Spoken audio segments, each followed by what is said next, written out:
So what are some simple steps that viewers can take right now to apply some of the methodologies that you outline in your book to help us synthesize and process information effectively?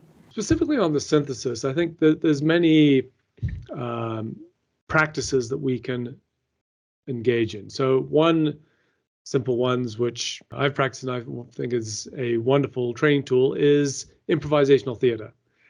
And that's something where, we don't necessarily need to do classes and start to get up on stage and do improv. But for example, there are a number of simple games we can play, which including one is word at a time, where you get a small group of people, you tell a story, everybody saying one word quickly in succession, and you're beginning to tell a story. And this is part of this way of synthesis, training the mind to be able to see some of the connections.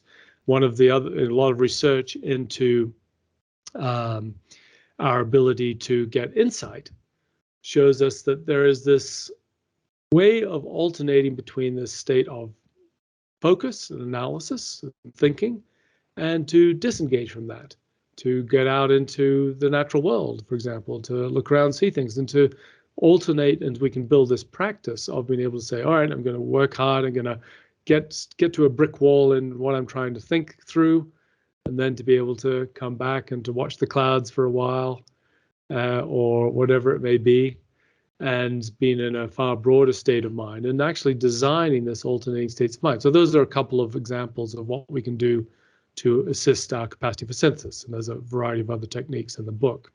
But coming back to that big picture of thriving on overload, I believe we should all essentially be conscious of what it is we currently do and how it is we could be better.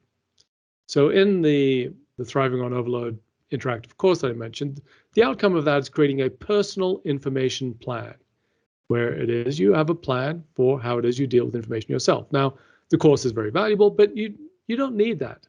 I think we can all come back to think, all right, what's my purpose? How am I going to build frameworks? How is I going to filter? When am I going to allocate my attention in different ways? How am I going to increase my capacity for synthesis? What is the most important right now, which is going to make the biggest difference in my ability to do things?